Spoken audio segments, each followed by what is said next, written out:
आसतु आज आम गोटे नुआ टाइप्र जलखिया प्रस्तुत करवा। यही रेसिपीटी बनवाई बहुत इजी होता है एवं यह देहपाई बहुत भल होता है। खासकर पालंग छुआ मैंने कहीं भी खाते जदि आपण मैंने पिलामानंकु पालंग खुआइबापी चाहती तो मोपरी यही नुआ रेसिपीटी तैयार करूँ एवं पिलामानंकु खुआतु।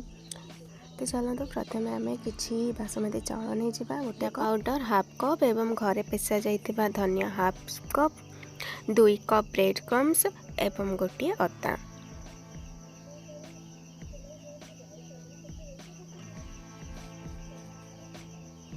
एवं देखंतु मु किछि फ्रेश पालंग मध्य नहीं जाइछि याको धोइकी आपण माने सफा करि नेबे।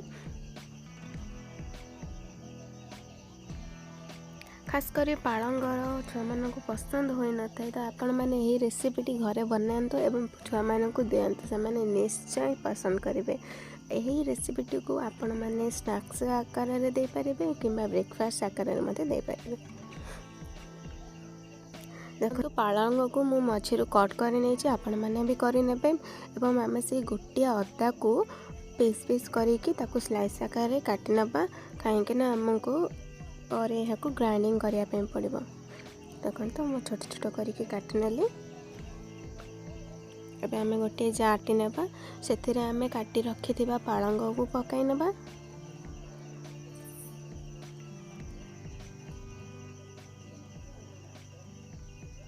एवं काटी रखी अदा ये सब को आमे पेस्ट करनबा। आपण माने देखिबे या को पूरा फाइन पेस्ट करबे नहीं किंबा एथिरे कोनोसी भी पानी ऐड करें परी भाव में गोटे पेस्ट प्रस्तुत करवा। तो चलतु एवं आम राइस प्रस्तुत करवा। तो प्रथम गोटे बाउल बसाई ना से अल्प पानी दे फुटा छाड़ी ना। पानी फुटी आसला समय आम रखी से 1 कप चाउल ए पकई ना। आपण मैंने सिंपल घरे जमी भात प्रस्तुत करना सेहीपरि भाव में प्रस्तुत करे।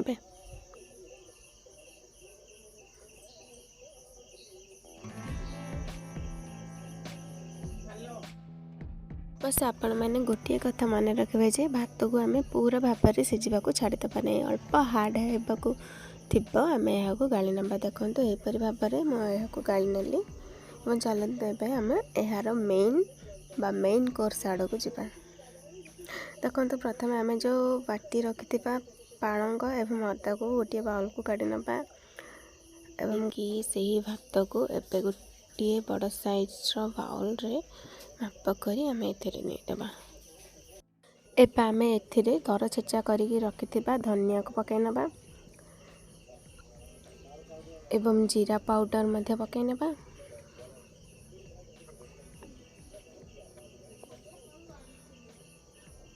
एवं ए माप कर 2 कप ब्रेड क्रम्स पकई ना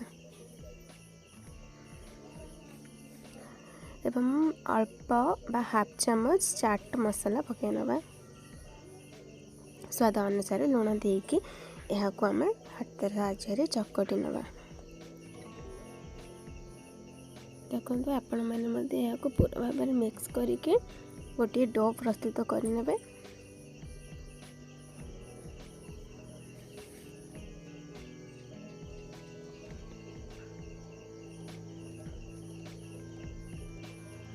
देखो एवं आमर डो प्रस्तुत हो सारी एवं आम यहाँ गोटे सेप दबा। आप जेकोसी सेप करेंगे मुझे यहाँ अंडाकार आकार में सेप बनाऊँगी आपड़ चाहिए गोल करें। देखो यहीपरि भाव में आम सबूक प्रस्तुत करनबा।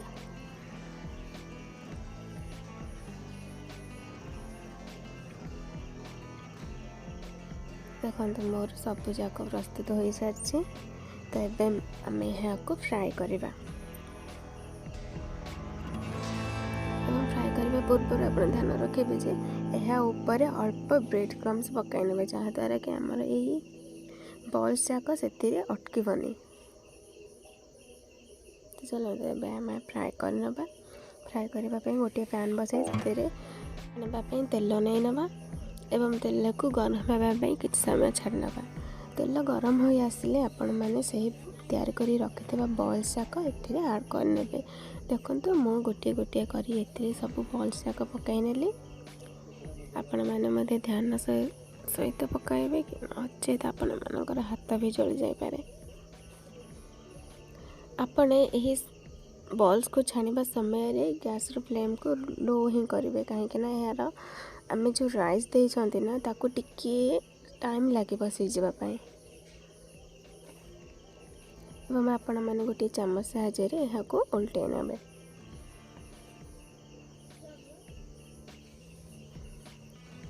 देखंतु हमर बॉल्स पूरा रेडी हो सारलानी। आपण माने एहीपरी कलर आसले आपण मैंने गोटे प्लेट को काढ़ने। बर्तमान आमर यही कटली प्रस्तुत हो सारानी। तो चलते गोटे गोटे करी आम प्लेट को काढ़ी ना। यह देखापी बहुत सुंदर देखा आखि को, खाइबापी मत टेस्टी अच्छी और देहपाई तो बहुत हेल्दी अच्छी।